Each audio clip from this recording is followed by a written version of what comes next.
Okay students, our today topic is international business. इससे पहले वाले वीडियो में हमने डिस्कस किया था इंटरनल ट्रेड के बारे में। इंटरनल ट्रेड मीन्स वो बिजनेस जो कहाँ पे होता है, with in the country. With in the country का मतलब है in the geographical boundaries of the country. उस बिजनेस को क्या बोला जाता है, इंटरनल ट्रेड बोला जाता है। उसमें हमने दो ट्रेड पढ़े थे, एक होता था होलसेल, दूसरा था रिटेलर। आज हम बात करेंगे इंटरनेशनल बिजनेस की। इंटरनेशनल बिजनेस मीन्स वो बिजनेस जो हम अपने कंट्री से बाहर करते हैं, उसे क्या बोला जाता है, इंटरनेशनल बिजनेस बोला जाता है। Beyond the boundaries of the country means country की बाउंड्री से बाहर जो लेन देन होता है उसे क्या बोला जाता है, international business. International business refers to buy and selling of goods and services. कुछ लोगों का मानना है कि बाहर से सिर्फ हम लोग क्या परचेस करते हैं, ओनली गुड्स परचेस करते हैं, या बाहर हम क्या बेचते हैं, ओनली गुड्स। लेकिन गुड्स के साथ साथ हम कौन सी चीजें प्रोवाइड करते हैं, सर्विसेज भी प्रोवाइड करते हैं। सर्विसेज कैसे, मान लीजिए यहाँ का कोई डॉक्टर बाहर जाके ट्रीटमेंट करेगा तो ये क्या है, एक सर्विस है। सर्विस को क्या किया हमने, एक्सपोर्ट किया है। और अगर कोई बाहर से कोई इंजीनियर आता है या डॉक्टर आता है या आर्किटेक्चर आता है जो यहाँ आके कोई डिजाइन देगा या ट्रीटमेंट करेगा, वो क्या कहलाएगी, वो भी सर्विस कहलाएगी। और वो हमने क्या किया, इंपोर्ट की। So international business refers to buy and selling of goods and services beyond the geographical limits of a country. जब हम अपनी सीमाओं से बाहर, कंट्री की सीमाओं से बाहर बिजनेस करते हैं, या कोई बाहर से सामान आता है, यहाँ से कोई जाता है, उस बिजनेस को क्या बोला जाता है, इंटरनेशनल बिजनेस बोला जाता है। It is also called the trade between two countries. Trade means क्या होता है, व्यापार। इंटरनेशनल बिजनेस को क्या बोला जाता है, ट्रेड बिटवीन टू कंट्रीज भी बोला जाता है। मीन्स ये जो लेन देन हो रहा है, बिजनेस हो रहा है, किसके बीच में हो रहा है, दो कंट्री के बीच में हो रहा है। फॉर एग्जाम्पल हमने इंडिया एंड किसके बीच में है हमारा बिजनेस, चाइना, या किसके साथ कर ले हम लोग, नेपाल, या किसके साथ कर ले, पाकिस्तान के साथ। अभी आपने न्यूज में भी सुना होगा कि राफेल हम लोग खरीद रहे हैं बाहर से। तो ये क्या है, हमारा इंटरनेशनल बिजनेस ही तो है। या अभी बाढ़ आ गई थी कुछ देशों में, हमने वहाँ पे मेडिसिन, जैसे ये कोरोना चल रहा है, इसके लिए हमने मेडिसिन प्रोवाइड कराई थी दूसरे देशों को। तो ये दोनों, ये तो हेल्प होता है, ये क्या होती है, हेल्प होती है, वो बिजनेस में नहीं आती है। वो चीज जो हमने किसमें एक्सचेंज की है, पैसे में। पैसे यहाँ तो पे किया है, या पैसा क्या है, लिया है, उसे क्या बोलेंगे हम लोग, इंटरनेशनल बिजनेस बोलेंगे। अब इंटरनेशनल ट्रेड में तीन टाइप्स आते हैं, तीन टर्म्स है इसमें। पहला है एक्सपोर्ट, सेकंड है इंपोर्ट, एंड थर्ड क्या बोलते हैं इसे, इंटरपोर्ट या री एक्सपोर्ट भी बोला जाता है। ये आपको छोटी क्लासों में बताया गया होगा, प्रीवियस क्लासेस में, कि एक्सपोर्ट क्या होता है, इंपोर्ट क्या होता है, एंड री एक्सपोर्ट क्या होता है, या इंटरपोर्ट क्या होता है। तो मैं थोड़ा सा क्लियर कर दूं। एक्सपोर्ट मीन्स होता है जब हमारे देश में बनी हुई चीज हम किसी विदेशों में जाकर बेचते हैं, वो क्या, हमारे यहाँ से कोई चीज बाहर जाएगी बिजनेस पर्पस के लिए, उसे क्या बोला जाएगा, एक्सपोर्ट बोला जाएगा।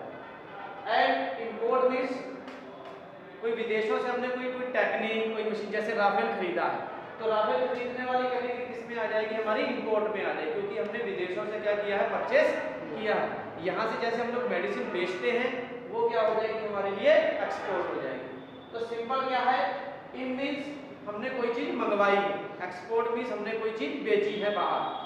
नेक्स्ट आ जाता है भी, एक बेचना भी हो गया, ये खरीदना भी हो गया, तो ये क्या है, री एक्सपोर्ट। तो री एक्सपोर्ट मीन्स होता है, कई बार मान लीजिए कुछ देशों में मतभेद भी होता है, या किसी कारणवश मान लीजिए हम चाइना से सामान नहीं खरीद सकते, चाइना के साथ हमारे संबंध अच्छे नहीं हैं, तो हमने चाइना से सामान नहीं खरीदा। हमने क्या किया, नेपाल से सामान परचेस किया। और नेपाल ने क्या किया, तीन कंट्री है, इसमें तीन कंट्री इन्वॉल्व होंगे, China, India, Nepal. For example पे री एक्सपोर्ट को कैसे समझाएं, मान लो हम चाइना से सीधा सामान नहीं खरीद सकते, चाइना ने किसको सामान बेचा? नेपाल। नेपाल ने वही सामान किसको बेच दिया? इंडिया। ये कहलाता है री एक्सपोर्ट। समझ आया? ये क्या कहलाएगा? री एक्सपोर्ट मींस एक देश से खरीदकर दूसरे देश को क्या कर देना? बेच देना। हमने नहीं बनाया उसको, वो हमारे यहाँ पे नहीं बना, हमने क्या किया? किसी और से खरीदा और किसी और को बेच दिया, वो कहलाता है हमारा री एक्सपोर्ट। अब इसमें पढ़ लेते हैं। Export means it refers to selling goods और services to the foreign country. Export में क्या आता है? गुड्स एंड सर्विसेज को सेल करते हैं किसको? फॉरेन कंट्री को, मींस दूसरे देशों को। Import means buying goods and services from foreign country. यहाँ पे हम सेल कर रहे हैं, यहाँ पे हम क्या कर रहे हैं? परचेज कर रहे हैं। एंड बात आती है री एक्सपोर्ट की। It refers to import goods not for consumption in the home country but for export them to the another country. जैसे नेपाल क्या कर रहा है? री एक्सपोर्ट कर रहा है। यहाँ पे री एक्सपोर्टर कौन हो जाएगा? नेपाल। एक देश से परचेज किया, दूसरे देश को क्या कर दिया? सेल कर दिया। तो ये कहलाता है हमारा इंटरपोर्ट या री एक्सपोर्ट। नेक्स्ट आ जाता है नेचर ऑफ एक्सटर्नल ट्रेड कैसा है? इंटरनेशनल बिजनेस और इंटरनेशनल ट्रेड और foreign trade involve two countries. The main feature of the external trades are involvement of two countries. International business में दो कंट्री का होना क्या है? कंपलसरी है। अगर दो कंट्री इन्वॉल्व नहीं है उसमें तो वो इंटरनेशनल ट्रेड नहीं माना जाएगा, इंटरनेशनल बिजनेस नहीं माना जाएगा। In international business minimum two countries are involve. Buying and selling across the border of the country can also be treated as external trade. Trading between two far of cities in the same country can not be treated as a international. अगर देखिए दूरी देखिए, मान ली श्रीनगर की और बॉम्बे की बहुत ज़्यादा दूरी है। हम ये मान लें भाई हम इतनी दूर से सामान ला रहे हैं। अब नेपाल हमारे बिल्कुल जस्ट पास में है, यहाँ से बरेली में सबसे पास में अगर कंट्री माना जाता है तो कौन सा है? नेपाल। जबकि श्रीनगर की और बॉम्बे की दूरी बहुत ज़्यादा है। तो हम ये मान लें कि दूरी की वजह से हम लोग इसको क्या मान लें? इंटरनेशनल बिजनेस मान लें। ऐसा नहीं हो सकता। आप इंटरनेशनल बिजनेस में क्या करेंगे? बॉर्डर क्रॉस करेंगे। क्या करेंगे? बॉर्डर क्रॉस करेंगे, चाहे वो आपके बिल्कुल साथ में ही क्यों ना, वो इंटरनेशनल बिजनेस माना जाएगा। लेकिन दूरी की वजह से आप कहीं भी एक ही कंट्री के अंदर दूसरे एक स्टेट से दूसरे स्टेट में या एक सिटी से दूसरे स्टेट में हम लोग सेलिंग परचेजिंग करें, वो इंटरनेशनल बिजनेस नहीं माना जाता है। वो किस में आ जाता है? आपका इंटरनल ट्रेड में आ जाता है। नेक्स्ट आ जाता है payment in the foreign currency. दूसरी कंडीशन क्या है? पहली कंडीशन एक्सटर्नल ट्रेड के लिए क्या है कि मिनिमम कम से कम दो कंट्री का होना क्या है? जरूरी है। दूसरा है payment in the foreign currency. जो पेमेंट होगी वो किस में होगी? आपकी फॉरेन करेंसी में होगी। और जबकि इंटरनल ट्रेड में हम क्या किस में करते थे? होम करेंसी में करते थे। अगर हम देश के अंदर बिजनेस करते हैं, with in the country business करते हैं, तो वहाँ पे हमारा क्या चलता है? होम करेंसी चलती है। जैसे हमारे यहाँ पे रुपीस चलता है तो पूरे देश में क्या कर रहा है? रुपीस ही चलता है। जब हम दूसरे देश से लेन देन करेंगे तो हमारी करेंसी भी क्या होगी? एक्सचेंज होगी।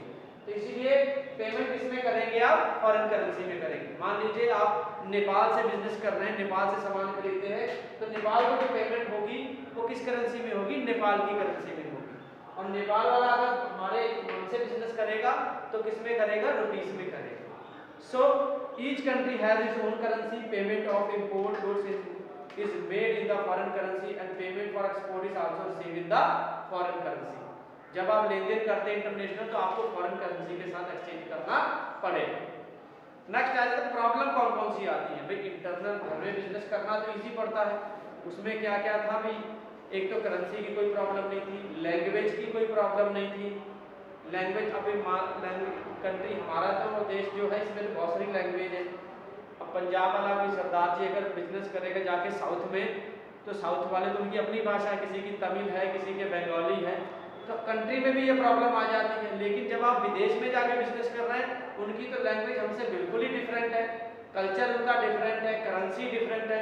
तो ये बहुत सारी प्रॉब्लम्स हैं जो हमें इंटरनेशनल जब हम बिजनेस करते हैं तो हमें फेस करनी पड़ती है। चलिए अब बात करते हैं प्रॉब्लम्स कौन कौन सी हैं जब हम इंटरनेशनल बिजनेस करते हैं। सबसे पहले क्या है? Legal procedure. Legal procedure means तो आप देखते होंगे कि कुछ लोग कई शो ऑफ में भी कह देते हैं, अगर उनसे पूछा जाए कि किस चीज़ का बिजनेस है तो कहते हैं इंपोर्ट एक्सपोर्ट का बिजनेस है। इसका बिजनेस है इंपोर्ट एक्सपोर्ट। मतलब इंपोर्ट एक्सपोर्ट का जितना बिजनेस है, इसका मतलब है उस बंदे की पहुंच क्या है, बहुत ज़्यादा है, बहुत सारे देशों से इसका लेन देन है, और इसका मतलब है वो बंदा क्या होगा, बहुत ज़्यादा रिच होगा। इसीलिए वो लोग क्या कहते हैं कि हमारा किसका बिजनेस है, इंपोर्ट एक्सपोर्ट का। क्यों? एक और भी कारण है, इंपोर्ट एक्सपोर्ट का लाइसेंस बहुत मुश्किल से मिलता है, इसकी जो फॉर्मेलिटीज हैं वो क्या है, बहुत ज़्यादा हैं। मैं आम व्यक्ति कोई चाहे कि आप इंपोर्ट एक्सपोर्ट का बिजनेस कर सके, पॉसिबल ही नहीं है, क्योंकि इसका जो प्रोसीजर है वो क्या है, बहुत ज़्यादा लेंथी। तो इसमें ये सबसे बड़ी ये प्रॉब्लम है कि एक लीगल प्रोसीजर है जिसे हमें अपनाना पड़ता है, और वो क्या है, बहुत ज़्यादा लेंथी और कॉम्प्लेक्स है, टिपिकल भी है। Import and export of goods involve in the lengthy and complicated procedure बोलता है कि जो इंपोर्ट एक्सपोर्ट का जब हम लाइसेंसिंग लेते हैं या इंपोर्ट एक्सपोर्ट कराते हैं आप सामान गुड्स इधर से उधर, तो आपको बहुत सारा क्या करना पड़ेगा, लीगल फॉर्मेलिटीज को पूरा करना पड़ेगा, जो कि क्या है, बहुत ज़्यादा कॉम्प्लिकेटेड है। प्रायर मीन्स होता है पहले, prior permission of the government, सबसे पहले हमें अपनी गवर्नमेंट से परमिशन लेनी पड़ेगी, has to obtain before export and importing of goods और services. One has to fill many documents, इसके लिए हमें बहुत सारे क्या फिल करने पड़ेंगे, डॉक्यूमेंट्स फिल करने पड़ते हैं।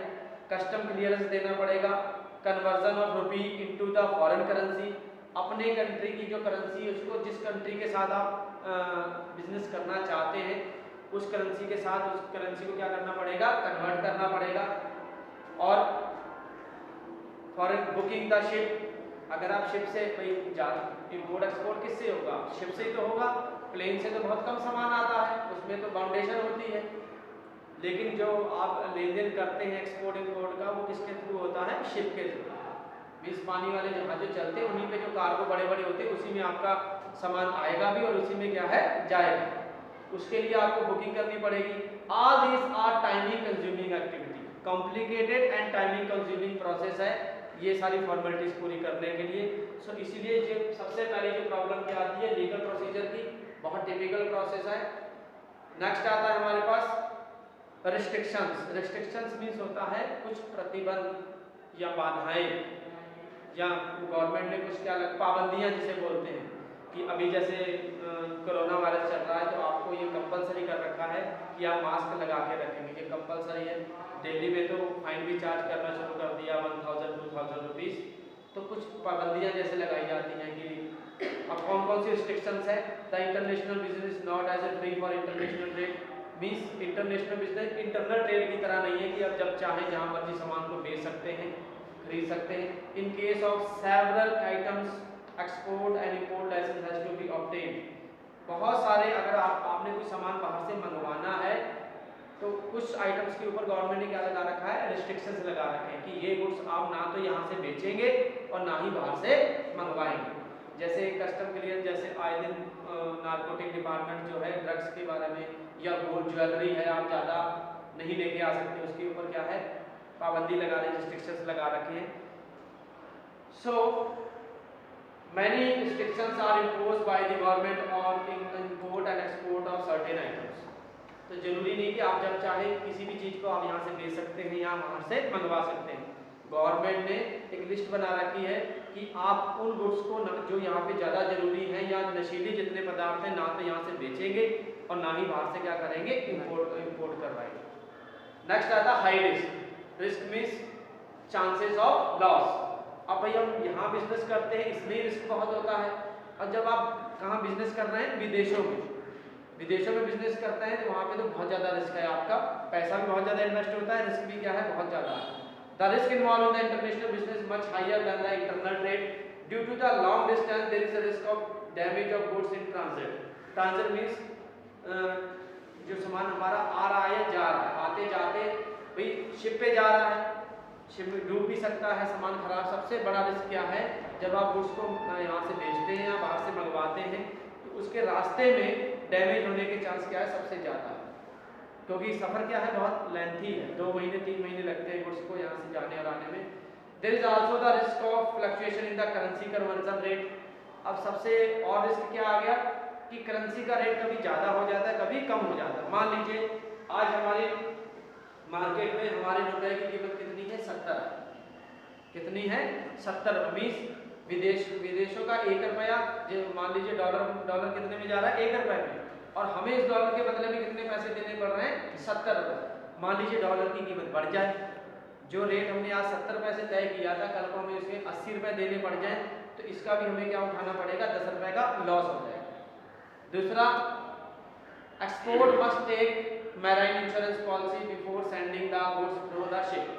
मैराइन इंश्योरेंस होता है, लाइफ इंश्योरेंस तो सुना ही होगा जैसे हम लोगों का। मैराइन इंश्योरेंस वो होता है जब आप शिप से सामान मंगाते हैं तो उस गुड्स का आप क्या कराते हैं, बीमा कराते हैं, उसे क्या बोला जाता है, मैराइन। उस पर भी आपका बहुत ज़्यादा पैसा जाता है, तो रिस्क क्या है, बहुत ज़्यादा। मान लीजिए 2-3 महीने में आपने कोई सामान बाहर बेच रहे, वहाँ पे जाके उसका फैशन बदल जाए, आपकी चीज़ तो वेस्ट हो जाएगी, कोई उसको परचेस नहीं करेगा, या आपके रुपए की कीमत गिर जाए, इससे भी आपको लॉस होगा, या रास्ते में जाते हुए सामान क्या हो जाए, डैमेज हो जाए, इसका भी आपको। तो ये रिस्क क्या है, बहुत ज़्यादा है किसमें, इंटरनेशनल बिजनेस करने में। नेक्स्ट आ जाता है डिफरेंट लैंग्वेज। बात की थी हमने हमारे कंट्री में ही, अभी मैं पंजाबी में पढ़ाने लगूंगा तो आपको किसी को समझ नहीं आएगा, ठीक है। और अगर आप विदेशों में चले जाते हैं, वहाँ पे तो लैंग्वेज है ही उनकी चेंज, तो वहाँ पे आपको बिजनेस करने में क्या आएगी, प्रॉब्लम्स आएंगी। आपको ट्रांसलेटर रखना पड़ेगा, या वहीं से आपको एम्प्लॉइज को अपॉइंट करना पड़ेगा, जिन्हें बहुत ज़्यादा आपको फीस चार्ज करनी पड़ जाएगी। So different language are spoken and written in the different countries. Traders must appointed someone who can read and understand the foreign language to read the price list, terms conditions of the trade। सबसे बड़ी problem आ गई, जब आप अपनी बात किसी को समझा नहीं पाएंगे और किसी की बात समझ नहीं पाएंगे तो बिजनेस कैसे करेंगे। उसके लिए आपको लैंग्वेज को लिखने वाला और ट्रांसलेट करने वाला भी एक चाहिए, जिसमें बहुत ज़्यादा क्या आता है, खर्चा। ये थी आपकी 4th problem.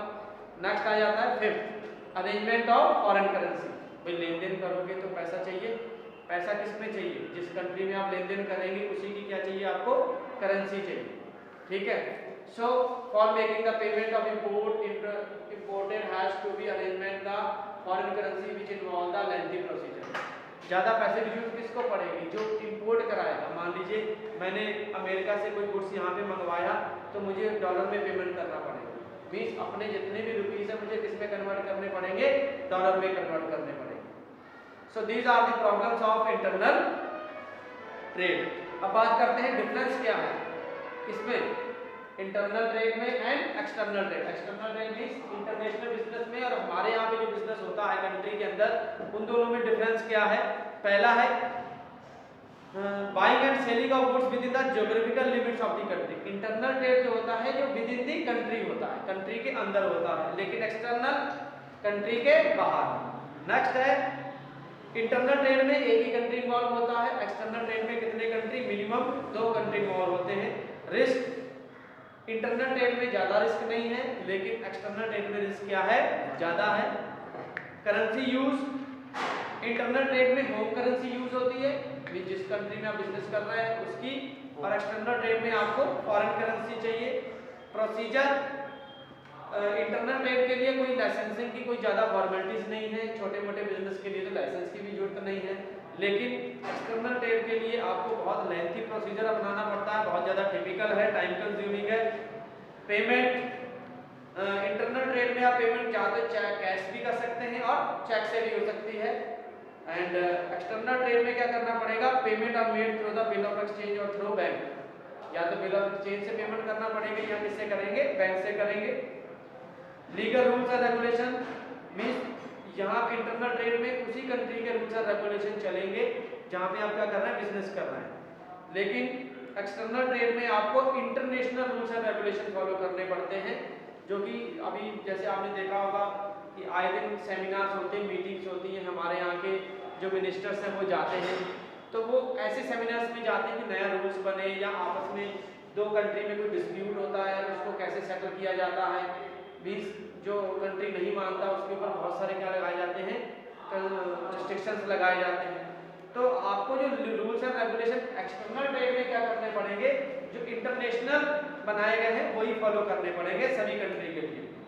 Mode of transport, internal trade में आप रोड का इस्तेमाल करेंगे, अपने यहाँ पे रेल का इस्तेमाल करेंगे, प्लेन का इस्तेमाल कर सकते हैं, लेकिन एक्सटर्नल ट्रेड में आप बाय एयर और बाय सी दो ही रूट हैं, बाय रोड तो है ही नहीं आपके पास, नेपाल को छोड़ के। नेपाल में आप बाय रोड जा सकते हैं, पाकिस्तान भी आप बाय रोड जा सकते हैं, चाइना में बाय रोड जा सकते हैं, लेकिन अगर आप यूरोप एशिया से बाहर चले जाते हैं यूरोप में, तब आपको by plane and by ship ही जाना पड़ेगा, रोड नहीं है वहाँ। Cost involve, operating cost of internal trade क्या है? लो मींस जो बिजनेस करने का खर्चा है वो क्या है? बहुत कम है इंटरनल में, और एक्सटर्नल में खर्चा क्या है? बहुत ज़्यादा है। Foreign reserve, internal trade has no effect on the foreign reserve of a country, means internal trade में फॉरेन करेंसी के ऊपर या फॉरेन रिजर्व जो हम बना के रखते हैं उसके ऊपर कोई भी इफेक्ट नहीं पड़ता है। लेकिन एक्सटर्नल ट्रेड में क्या होता है? इम्पैक्ट करता है हमारे फॉरेन रिजर्व को। जो हमारा देश है या कोई भी देश है वो एक्सपोर्ट जरूर करता है। एक्सपोर्ट क्यों करता है? क्योंकि हमें बाहर की करेंसी यहाँ आएगी। अब जब बाहर की करेंसी यहाँ आती है उसका हमें बेनिफिट क्या? अगर मान लीजिए कुछ चीज़ें हमारे यहाँ पे ज़्यादा है, हम उनको क्या कर देते हैं? एक्सपोर्ट कर देते हैं, जो हम अच्छे से बना सकते हैं। और हमें कुछ चीज़ें बाहर से भी खरीदनी पड़ती हैं, उसके लिए हमें क्या चाहिए? फॉरेन करेंसी चाहिए। तो किसी भी कंट्री के लिए ये दोनों चीज़ें होना क्या है? बहुत जरूरी है। एक्सपोर्ट मीन जो हमारे यहाँ ज़्यादा है और जिससे हमें फॉरेन करेंसी मिलेगी। इंपोर्ट से क्या होगा? जिन चीज़ों की यहाँ पे कमी है, सबसे ज़्यादा यहाँ पे टेक्नोलॉजी की ज़्यादा कमी है, तो हम लोग बाहर से परचेस करते हैं। जैसे राफेल को हमने खरीदा है, इसका मतलब हम यहाँ नहीं बना पा रहे थे, इसीलिए हमने वो बाहर से टेक्नोलॉजी खरीदी है। उसके लिए हमें क्या चाहिए? पेमेंट चाहिए। तो वो पेमेंट कहाँ से आई? जो एक्सपोर्ट से हमने पैसा इकट्ठा कर रखा था, वो हम जब इम्पोर्ट करेंगे तो वो हम पेमेंट कर देंगे। तो ये जो फॉरेन करेंसी है ये हमारे फॉरेन रिजर्व को क्या करती है? इफेक्ट करती है। So students, today we finish the topic meaning of international business and nature of external trade and problems of international business. In the next video we discuss about the reasons why we do the international business. हमें क्यों जरूरत पड़ती है international business करने? Okay, thank you.